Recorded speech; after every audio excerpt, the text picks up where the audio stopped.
सबसे ज्यादा एक माइंडसेट है लोगों का 498A को लेकर। लोग सोचते हैं कि कानून जो है वो सिर्फ और सिर्फ लड़कियों के लिए है।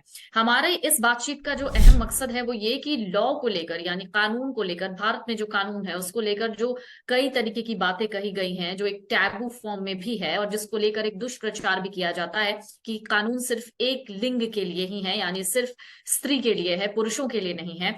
आप क्या सोचते हैं खुद, और स्पेशली 498A को लेकर आप किस तरीके से ये बताना चाहेंगे, खास तौर से उन लड़कों को जो इस पूरे दहेज प्रथा जैसी आरोपों को झेल रहे हैं दिनों। पल्लवी, बड़ी इंटरेस्टिंग बात की आपने कि कानून सिर्फ लड़कियों के लिए ही है।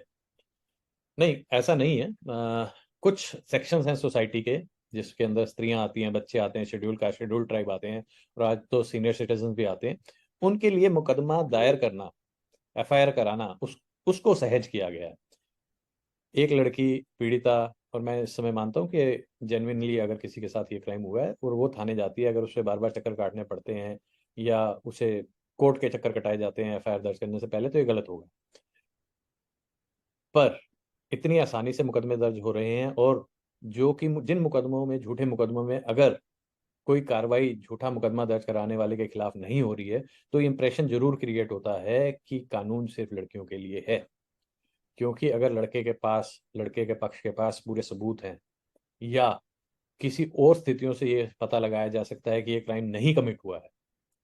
जब आप सीएडब्ल्यू की कार्रवाई करते हैं, क्राइम अगेंस्ट वुमेन सेल में जाते हैं, रिकंसिलिएशन के एफर्ट होते हैं, आईओ, मीडिएटर्स, इवन जजेस, दे नो कि ये किस्सा जो है अलग मैट्रिमोनियल डिस्प्यूट है। ये लड़के लड़की की बनी नहीं, कोई और वजहें हैं इस डिस्प्यूट की, और दहेज इसका मुख्य बिंदु नहीं है। और अगर दहेज मुख्य बिंदु नहीं है, फिर भी लड़के के पूरे परिवार को इसके अंदर फंसा लिया जाता है। मैरिड सिस्टर्स, अंकल, आंट्स, जो जिसने भी शादी का लड्डू खाया है उसको इसमें फंसाया जा सकता है। और कई बार तो ऐसे ऐसे एफआईआर मजाकिया एफआईआर दिखे हैं जिसमें कि पेट के खिलाफ बॉम्बे का एक बहुत 2010 का एक बड़ा चर्चित मुकदमा था, जिसमें 2 महीने की बच्ची, इन सब के खिलाफ भी 498 का मुकदमा दर्ज कर लिया जाता है, सिर्फ लड़की के कहने मात्र से। तो ये जो स्थितियां हैं ये बिल्कुल ही गलत हैं, और इससे इंप्रेशन बहुत हद तक क्रिएट होता है कि कानून सिर्फ लड़कियों के लिए है। और सिर्फ 498 नहीं, इसके साथ जुड़ जाते हैं, क्योंकि मैट्रिमोनियल केसेस के अंदर एक सेक्शन आता है मेंटेनेंस का। लड़की 4 जगह प्रावधान है कि मेंटेनेंस ले सकती है। कई बार लड़कियां 2-2, 3-3 मुकदमे कर देती हैं, जिससे लड़के की बेवजह प्रताड़ना होती है। अब क्योंकि ये कुमुलेटिव है, 498 भी देखना है, डीवी भी देखना है, मेंटेनेंस भी देखनी है, तीनों चारों चीजें मिलके जब एक साथ देखी जाती हैं, और लड़का और लड़के के पूरे परिवार की जब प्रताड़ना हो रही होती है, तो इंप्रेशन जो है बहुत ही वाजिब लगता है। एक साधारण इंसान के मन में आना, जहन में आना, ये बातें बहुत ही स्वाभाविक लगती हैं कि कानून सिर्फ लड़कों के लिए। मेंटेनेंस के अंदर भी कानून कैसा है कि लड़के ने कुछ किया या नहीं किया, अंतरिम आदेश, इंटरिम मेंटेनेंस तो बांध ही दी जाती है। अब वो इंटरिम मेंटेनेंस ही चलती रहती है, लड़की एविडेंस पे नहीं आती है, एग्जीक्यूशन पे एग्जीक्यूशन लगती रहती हैं, कोई इनका समयबद्ध तरीके से निपटारा नहीं होता है।